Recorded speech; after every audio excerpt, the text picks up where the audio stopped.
Ravite Wellness Center, one-stop permanent solution for chronic diseases with integrated treatment. Rajendra Prasad గారి సినిమాలు చూసేటప్పుడు, నరేష్ గారి సినిమాలు చూసేటప్పుడు, అంటే వాళ్ళు హీరోగా అప్పట్లో చేసినప్పుడు, జంజాల గారి స్కూల్లో పడి వాళ్ళు చాలా మంచి సినిమాలు చేశారు. వాళ్ళిద్దరి కామెడీ టైమింగ్ పట్టుకోగల నటుడు మీరు కూడా. ఈయన ఎందుకు ఆ సర్కిల్లో పడలేదు అని నాకు చాలాసార్లు నేను అనుకున్న డౌట్, చిన్నప్పటి నుంచి ఉన్న డౌట్ ఇది. నాకు ఆ సినిమాలను ఆరాధించడం మొదలైనప్పటి నుంచి ఈయన కూడా ఈ టైమింగ్ పట్టుకోగలడు, ఈయన కూడా ఇది చేయగలడు, ఈయనకి ఈ సినిమాలు మ్యాచ్ అవుతాయి. ఉదాహరణకు ఒక సినిమా చెప్తాను సార్, అంటే నేను తప్పు అయి ఉండొచ్చో ఏమో, హై హై నాయకనా సంథింగ్ ఏదో నరేష్ గారిది ఒక సినిమా ఉంటుంది, టీచర్ క్యారెక్టర్. ఒక బాబుని వెళ్ళి అక్కడ మార్చాలి. నాకు ఆ సినిమా చూస్తున్నంతసేపు, అంటే నాకు మిగతా ఏ సినిమాలు అనిపించలేదు, నాకు ఆ సినిమాలో ఎక్కువసేపు మీరు కనిపించారు. ఎందుకు నాకు తెలియదు. ఎందుకు మీరు జంజాల గారితో ట్రావెల్ అవ్వలేకపోయారు? జంజాల గారితో చేశానమ్మా, హీరోగా వచ్చేసరికి హీరోగా చేయలేదు. నేను వచ్చేసరికి టాప్లో ఉన్నాడు బాలయ్య బాబుతో, అందరితోనూ చేస్తూ. వీళ్ళిద్దరూ మీరు చెప్పిన వాళ్ళు ఇద్దరు అద్భుతమైన ఆర్టిస్టులు. మా నరేష్ కానీ మా రాజేంద్ర ప్రసాద్ గారు కానీ. మీ నరేష్ అన్న కదా, మీ నరేష్ అన్న, దాంట్లో డౌట్ ఉంది. సరే మాట్లాడు. అసోసియేషన్ ద్వారా గొడవ ఉండొచ్చు, పర్సనల్ గాను ప్రొఫెషనల్ గాను మాత్రం మా ఇద్దరి మధ్యన గొడవ. ఓకే, అసోసియేషన్గా చాలా గొడవలు ఉండొచ్చు, అవును. కానీ ప్రొఫెషనల్గా మాత్రం నాకు నరేష్ అంటే చాలా ఇష్టం. ఇద్దరు డార్లింగ్ డార్లింగ్ అని పిలుచుకుంటాం. దాంట్లో ఏ డౌట్ అక్కర్లేదు, సరేనా. ఇంకా అసోసియేషన్ అంటారా, నాకు ఆర్టిస్ట్గా అతను సీనియర్ అయ్యి వచ్చాను. అసోసియేషన్లో నరేష్ కంటే నేను సీనియర్ కదా. అవును, అక్కడ నాకు అనుభవం ఎక్కువ ఉంటుంది. అవును. ఇప్పుడు అమృతం ఉంది, నేను మానేసిక నరేషే చేశాడు కదా. అలాగే కొన్ని సినిమాలు ఉంటాయి, నరేష్ చేయవలసినవి నేను చేస్తాను, కొన్ని నేను చేయవలసినవి నరేష్ చేసినవి కూడా ఉన్నాయి. అలాగే మా అన్నయ్య కూడా కొన్ని సినిమాలు ఉన్నాయి. మా శ్రీకాంత్ హీరోగా సినిమా సూపర్ గుడ్ వాళ్ళది నేను చేయాలి, నిక్కవతం ఒకటి అది రాజేంద్ర ప్రసాద్కి వెళ్ళింది. దాంట్లో కూడా నేను చేశాను వేరే వేరే క్యారెక్టర్. అలా ఇక్కడ ఉన్నట్లో షేర్ చేసుకోవటమే తప్పితే ఏముంటుంది. మీరు గమనించారా ఇక్కడ రీప్లేస్ కూడా అంటే మీ ముగ్గురు మధ్య అవుతున్నాయి. అవును, అంటే ఆ టైమింగ్ మేకర్స్కి కూడా అర్థమవుతుంది. దానికి కారణం నేను ఏమనుకుంటున్నానంటే, మేము ముగ్గురు నవ్వించగలరు, మేము ముగ్గురు కళ్ళనీళ్ళంటే పెట్టించగలరు. కరెక్ట్ కదా. అందరు కమెడియన్స్ చేయలేరు, చాలా తక్కువ మంది. 50% కమెడియన్స్ మాత్రం చేయగలరు. ఇటు నవ్వించటం, అటు అవసరమైతే సెంటిమెంట్ పండించడం. మా ముగ్గురులోనే ఉండొచ్చు అది. అవును. శ్రీహరి గారు కానీ, దాసరి నారాయణరావు గారు కానీ, కోట గారు కానీ, ఇట్లా కొంతమంది ఆర్టిస్టులు చాలా పెద్దవాళ్ళు ఉన్నారు. వాళ్ళందరూ కూడా చనిపోయే ముందు అది పనిగా గుర్తుపెట్టుకొని ఫోన్ చేసి శివాజీ ఒకసారి వచ్చి కనిపివా, శివాజీ రాలేదేంటి. వాళ్ళ చివరి రోజుల్లో ఎక్కువ కలవరిచ్చింది మిమ్మల్ని. అంటే కరెక్టేనా నేను అడిగేది? కరెక్ట్. ఎందుకు అంటే చివరి రోజుల్లో మీరే ఎందుకు గుర్తొచ్చారు వాళ్ళందరికీ? మీరు చెప్పింది నిజం తెలుసా? మీరు చెప్పిన ముగ్గురు గురువుగారు పెద్ద ఆయన. నాలాంటి వాళ్ళు ఎంతమంది చూస్తుంటాడు ఆయన, ఎన్ని చూస్తుంటాడు జీవితంలో. ఇండస్ట్రీ అంతా ఆయన చుట్టే కదా. ఇండస్ట్రీ అంతా ఆయన మాత్రం నన్ను హాస్పిటల్ పిలిపించుకున్నాడు శివాజీ. నేను కూడా ఉట్టిగా వెళ్ళేవాడు కాదు, ఆయన ఏదో ఎంటర్ చేసి నన్ను నవ్వించాలి. ఎందుకంటే చాలాసార్లు అద్దంలో చూసి వచ్చేవాడిని నేను. ఆయనకి నాకు కూడా పెద్దగా ఇది ఉండేది కాదు, రిలేషన్ ఉండేది కాదు. ఉంది సార్, క్వశ్చన్ ఉంది అడుగుతాను. లాస్ట్ మూమెంట్లో ఎందుకో వాళ్ళు వచ్చాడు, శివాజీ వచ్చాడు ఈరోజు, రాజుని పిలవని రావు సారి అని ఆయన దగ్గర ఒక ఆయన ఉంటాడు. నేను కూడా ఆయనకే ఫోన్ చేసి వెళ్ళేవాడిని.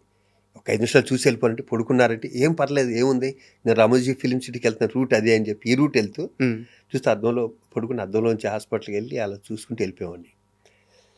తర్వాత రావచ్చు కదరా శివాజీ ఒకసారి అంటే, నేను ఊరికే వెళ్ళకుండా కొంతమంది మా నాయుడాలు, కొంతమంది ఆర్టిస్టులను తీసుకెళ్ళి, ఒకప్పుడు నేను సెక్రటరీ గారు ఉన్నా, స్కూటర్స్ ఇప్పించాను ఆయన చేతుల మీదుగా. చిన్నపిల్లోడు దాసనారాయణరావు గారు, చిన్నపిల్లోడు అంటే చిన్నపిల్లోడు అనమాట. ఈ మాట అనటానికి నా స్థాయి సరిపోకపోయినా నేను గర్వంగా చెప్తా, అంత మంచి చిన్నపిల్లోడిని ఎక్కడ చూడు. అవును. ఈ రోజుకి రీప్లేస్మెంట్ వచ్చిందా ఇండస్ట్రీలో? ఎవరికైనా ఏదైనా ప్రాబ్లం వస్తే సాల్వ్ చేసే టక్కని అన్నది ఎవరికైనా దాసనారాయణ గుర్తు రావాల్సిందే కంపల్సరీ. ఆయన ఉన్నప్పుడు నా అలాంటి తెలియలేదు అది కొన్ని విషయాలు. తర్వాత ఇంకా బాగా ప్రతిరోజు ఇంకా ఆయన దగ్గరికి వెళ్ళి, హాస్పిటల్ దగ్గరికి వెళ్ళి కూర్చుని, లేకపోతే అద్దం బయట ఉండి లోపల ఆయనకి డ్రెస్సింగ్ లేకపోతే ఇంకోటి చేస్తుండే, అద్దం దగ్గర ఉండి ఇట్టించి అనేవాడిని, ఇలా అనేవాడు ఇలాగ. అలాగే శ్రీహరి మా ఇద్దరిది ఇండస్ట్రీ రాకముందు నుంచి బాలానగర్లో పరిచయం. మేము ఇద్దరం ఇండస్ట్రీకి వస్తామని అనుకోలేదు. మేము ఇద్దరం విచిత్రంగా ఒకేసారి ఆర్టిస్టులు అయ్యాం. మద్రాసులో కూడా కలిసేవాళ్ళం బాగాను. దాని తర్వాత ఇక్కడ కూడా ఇల్లు దగ్గర ఇల్లు. అవును, ఇక్కడ కూడా దగ్గర ఇల్లు. వాడు ఇప్పుడు శాంతిని తీసుకొచ్చి మా ఇంటికి వచ్చేవాడు శ్రీహరి. నేను ఎప్పుడైనా సరదాగా అప్పుడప్పుడు తన దగ్గరికి వెళ్తుండేవాడిని. ఇది జరగటానికి ముందు మాత్రం వాడు ఫోన్ చేశాడు, శ్రీహరి ఫోన్ చేసి బాబా రారా ఒకసారి అన్నాడు. అవును. వెళ్ళి తన దగ్గర కూర్చున్నాను, ఒళ్ళో కూర్చోబెట్టుకుని హక్ చేసుకుని చెప్పాడు 2 నిమిషాలు అయ్యాను. అంటే ఒక మానవత్వం ఉన్న మనుషుల్లో ఉండే ఒక గమ్మత్తైనది ఉంటుంది తేజస్సు, అది నేను శ్రీహరి దగ్గర చూశాను. సార్ వాడు ఎంతోమందికి అమ్మ హెల్ప్ చేసింది, అలాంటి వాళ్ళకి ఎంతోమందికి ఇన్స్పిరేషన్ శ్రీహరి. అది బంగారం. ఇంకా కోట వారానికి ఒకసారి ఫోన్ చేస్తాడు, ఎరా రావు ఏం చేస్తున్నావు? అదే ఫిల్మ్ నగర్ క్లబ్కి వెళ్తున్నాను. క్లబ్ కింద కదరా ఇల్లు, ఒకసారి ఇటు వచ్చిపోవచ్చు కదా, నువ్వు వస్తే నువ్వు వదలవు, ఓ గంట వేసుకుంటావు పట్టుకుని అంటాడు. ఒకసారి రారా చూడండి అంటాడు. తనతో కూడా అంతే, ఇంకా తన దగ్గర ఉన్నా కూడా ఏదో ఒకటి అన్నా కూడా భరించి తన దగ్గరలో పావు గంట కూర్చుని కాఫీ తాగి వచ్చామని.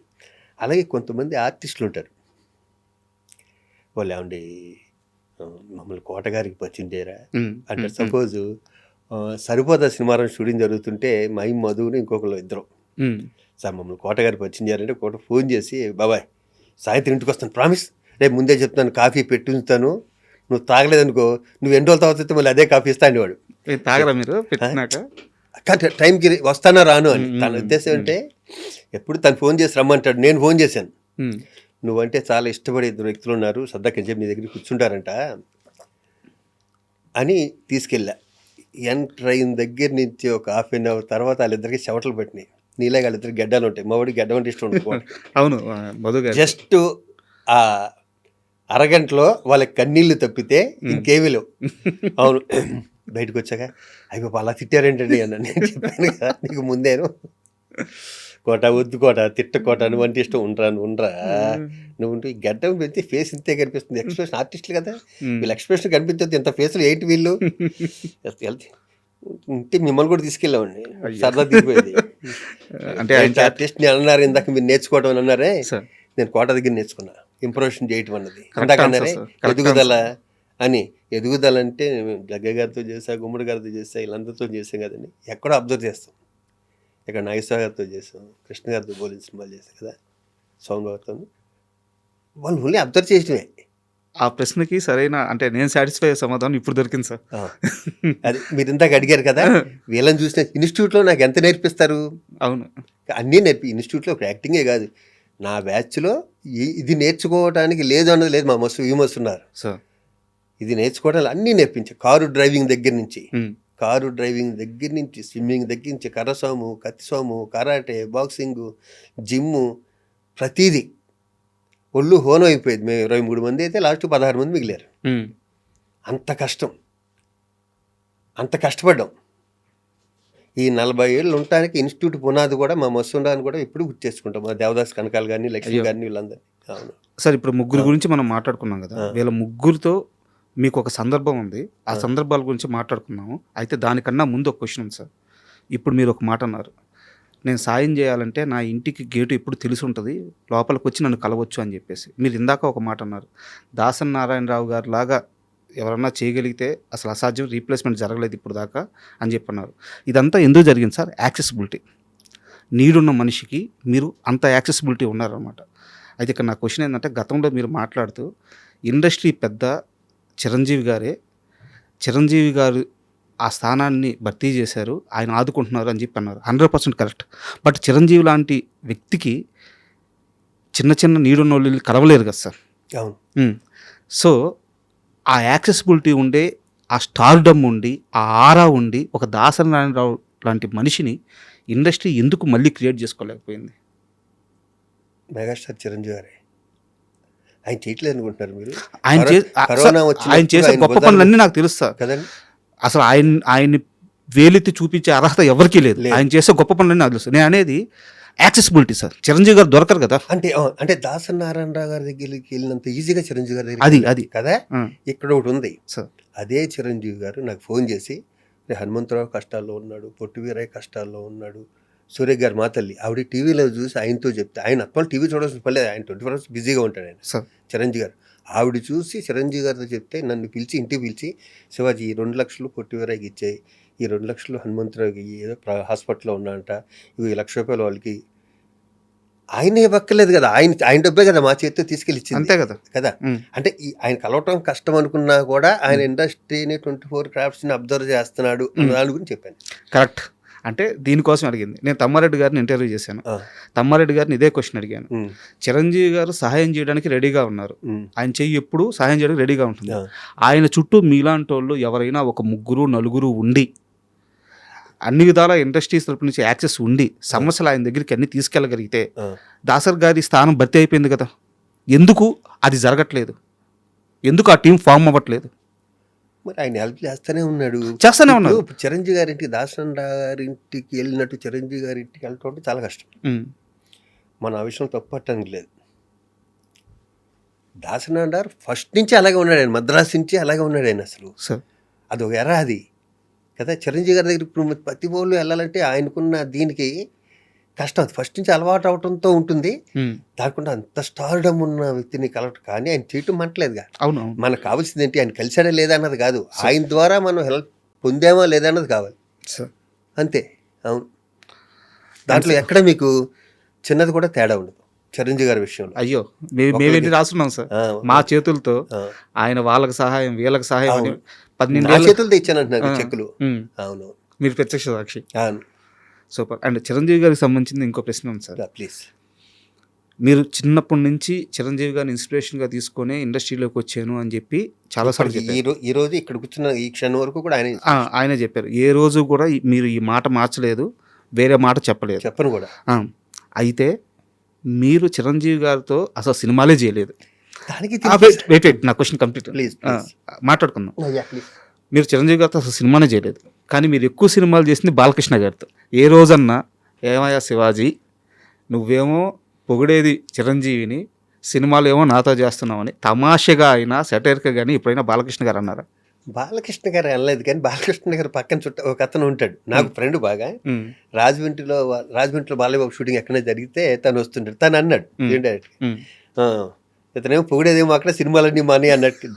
బాలయ్య బాబు వాళ్ళు ఎన్ని దాటిపోయారబ్బా, ఎక్కడికోను ఎన్నీను. వాళ్ళు పట్టించుకోడు తను అసలు. బంగారం తను అసలు ఏమి ఇలాంటి ఏం పట్టించుకోడు. తను ఏంటంటే ప్రేమ ఉంటే దగ్గర తీసుకుంటాడు, చిరాకు వస్తే దగ్గర రానివాడు. అంతే సింపుల్. ఇంకా అతనికి మూడోది నాకు తెలియదు. మరి కోపం వస్తే కోపం, ప్రేమ వస్తే ప్రేమ, అంతే. మనం దాన్ని అడ్జస్ట్ అయ్యి అతని ఫేస్ చూసి ఎలా దగ్గరికి వెళ్ళి ఒళ్ళు కూర్చోవాలా లేకపోతే దూరంగా ఉండాలి మనం డిసైడ్ చేసుకోవాలి. ఓకే, అవును, అంతే.